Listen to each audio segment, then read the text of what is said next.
ସ୍ୱାମୀ ଶତ୍ରୁ ହେଲେ ଭାଙ୍ଗିଯାଏ ବାସ, ସ୍ତ୍ରୀ ଶତ୍ରୁ ହେଲେ କୁଳ ହେବ ନାଶ, ଗୁରୁ ଶତ୍ରୁ ହେଲେ ମିଳେ ନାହିଁ ମାନ, ଶିଷ୍ୟ ଶତ୍ରୁ ହେଲେ ନଷ୍ଟ ହୁଏ ଜ୍ଞାନ, ପିତା ଶତ୍ରୁ ହେଲେ ପୁତ୍ର ଲାଗଇ ଅନାଥ, ପୁତ୍ର ଶତ୍ରୁ ହେଲେ ପିତା ହୁଅଇ ହନ୍ତ ସନ୍ତ, ରାଜା ଶତ୍ରୁ ହେଲେ ପ୍ରଜା ହୁଅନ୍ତି ଅନାଥ, ପ୍ରଜା ଶତ୍ରୁ ହେଲେ ରାଜା ପତନ ନିଶ୍ଚିତ।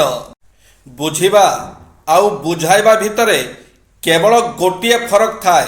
ବୁଝିବା ଲୋକଟି ଗୋଟିଏ ପଦରେ ବୁଝିଯାଏ, ଆଉ ଅବୁଝା ହେଉଥିବା ଲୋକଟିକୁ 100 ପଦ ବି କମ୍ ପଡ଼ିଥାଏ। ଭୁଲ କରିଦେଲେ ସାଥି ଛାଡ଼ିଦେବା ନୁହେଁ, ବରଂ ଭୁଲ ହେଲା ପରେ ବି ଯିଏ ଆପଣଙ୍କୁ ବୁଝାଇବାକୁ ଚେଷ୍ଟା କରେ ସେ ଆପଣଙ୍କର ପ୍ରକୃତ ସାଥୀ ଅଟେ। ଯେ ଚେହେରା ସୁନ୍ଦର ଥିବା ଲୋକ ବହୁତ ମିଳିଯିବେ, କିନ୍ତୁ ହୃଦୟ ସୁନ୍ଦର ଥିବା ଲୋକ ଭାଗ୍ୟରେ ଥିଲେ ମିଳିବେ। ଯେ ନିଜ ଜୀବନରେ ମାର୍ଗ ନିଜେ ହିଁ ଚୟନ କରନ୍ତୁ, କାରଣ ଆପଣଙ୍କ ଠାରୁ ଆପଣଙ୍କୁ ଅଧିକ ଭଲ ଭାବରେ କେହି ଜାଣିନାହାନ୍ତି।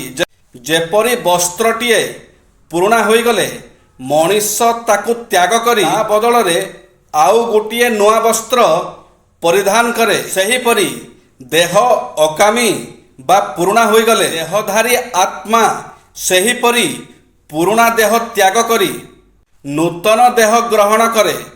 ମନୁଷ୍ୟର ଜନ୍ମ ପଛେ ପଛେ ମୃତ୍ୟୁ ତା ପଛେ ପଛେ ଲାଗି ରହିଛି। ମନୁଷ୍ୟର ଜୀବନ ଗୋଟେ ପାଣି ଫୋଟକା ପରି, ସାରୁ ବା ପଦ୍ମପତ୍ରରେ ଢଳ ଢଳ ହେଉଥିବା ପାଣି ପରି। ଆଳ ପାଖରେ ସମସ୍ତେ ବଳହୀନ, ଆତ୍ମା ସବୁବେଳେ ଅମର ଓ ଅବିନାଶୀ, ତାର କିଛି ପରିବର୍ତ୍ତନ ହୁଏ ନାହିଁ। ଜୟ ଶ୍ରୀ ଜଗନ୍ନାଥ।